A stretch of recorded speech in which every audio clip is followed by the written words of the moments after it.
Recording from the I'm using about three main system to do this work so that if I case I go wrong somewhere, I will not go wrong in another place. I'm using a lot of gadgetry here. But let me just quickly say that today the title of this recording is To Whom with Great Power Comes Great Responsibility. To those entrusted with authority must also bear the corresponding duty. That's a mouthful.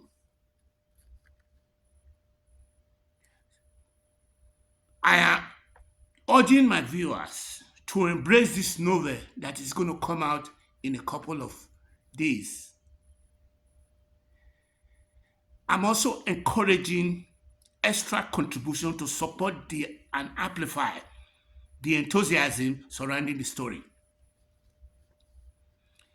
I'm going to also highlight the unique aspect of our novel, emphasizing the collective journey we hope to take you guys to embrace and also help me out with this project. I'm also going to, at the same time, have in this video, there's going to be what you call, I'm going to try to outline what is in the novel itself to give you an insight in what is going to come out. And as you may have known, let me just start by introducing what I have in mind. What I have in mind is the saying that for those who have the power, we are challenging them to also have the responsibility that goes with it. For those who are talking about having a, a project of this nature to change the narrative in the motherland to a new narrative, it's going to be a lot of responsibility to be able to do that. And as such, I am saying that to whom, to those who have the power, they also have the responsibility. The novel itself has a problem because there is this idea of what we were working on to see happen in America that did not happen. Our plan was if Haley was able to beat her opponent, there was the chances that she was going to be able to beat the sitting president. But unfortunately, that's not the direction the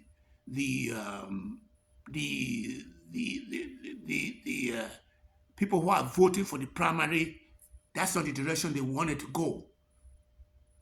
They are kind of like what you call people who are a little bit more like they are kind of the die-hard follower of the of the the GOP front runner. Since they are kind of like they have a point. If you look at it from a big angle, you look at it from the angle of the fact that these people are following a demagogue. A demagogue in the sense that he wants to show how powerful he is, how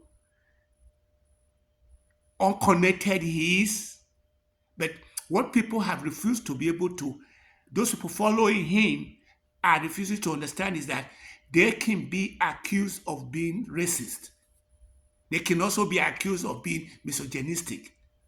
And they can also be accused of being those who worship money. They don't know that, but I'm saying that. And I'm saying it, and I'm going on the record by saying that they forgot that the guy, the guy's running has a lot of blemishes. But because of his boneheaded way of saying that the way his father told him to act, he is being a guy who is not going to be able to give up on that, even when he is plowing through the system. He's doing it and he's able to get away. He wants to see how much he can get away with. And those people who are also following him are also following him to see how much they can get away with. But I do believe that the dropping out of Halle has brought the issue where it is not a slam dunk, because there are too many people out there that does not want to see the front runner of GOP in the power law corridor. Not that if he gets into the power law corridor, there's going to be any act of destruction. Don't get me wrong, because a lot of people are going to be saying if he gets there, the Republic is going to do this. I don't believe that. There is nothing about this Republic that is not, that one person who's going to spend 4 years there. It's 365 days a year. 365, 366, 366, 4 years. He can't do anything. I mean, he can go in and say, okay, I am not going to allow, I'm going to give more power to Putin. If he does that, he's doing what he wanted to always do, which is he's a racist, and he's going to support what is his name, Putin, who is also a racist. That's the bottom line. I mean, you can try and paint it any way you want to paint it. The thing that these two boys are doing is to see whether the primordial shift, the paradigm shift during the primordial time is what they are trying to induce. They can tell you, oh, that's not what we're trying to do. No, those who are following, those who are supporting Putin are thinking of making sure that the white supremacist, or what you call the white nationalist, stays in power for the rest of their life. I mean, it's kind of simple. So I'm not, after having said that, let me quickly switch back and go to Nigeria. In the terms of the Nigerian system, we are not in the ball game at all. We are irrelevant. We are totally irrelevant, because I was listening to somebody yesterday who had a conference in Lagos, and the conference was about how to change the forex, which is our Nigerian naira, to where he can flip it. His recommendation was we need to start manufacturing inside Nigeria, which means those farmers don't need to don't ship raw materials out of their country, manufacture it, and then look for a way to send it to overseas market and let them buy it. While they are buying in the dollar will now come back in. It's so simple. He said, don't make the mistake of thinking that if you have oil, you then ship it to Europe, and then it's refined in Europe, and they send you the gallon of oil that you're going to buy in Nigeria. Those, what do you call them? Those tax, all those money that you're talking about in terms of what you call subsidy will always be there. You can only take it away if you decide to store and have the oil produced in Nigeria, which is what Decaton is doing right now. So what he was saying was so crystal clear that I am going to be capitalizing on that, because I have always believed, and I knew that when I was working in Nigeria in the agricultural setup, that we did not have our tomato being canned.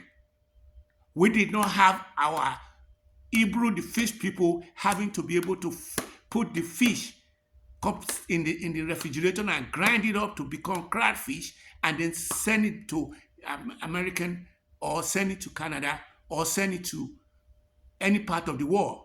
We are the greatest we are the greatest grower of cassava in the world. We are second to cocoa I think he said Ivory Coast man have more cocoa than us, but we used to be the one that has it long ago. So his message yesterday was very clear, and I'm going to try and capitalize on that. So let me go back to square one again. My novel, which is coming out with the plan that we are looking to have the first Nigerian woman to become president of the Federal Republic of Nigeria.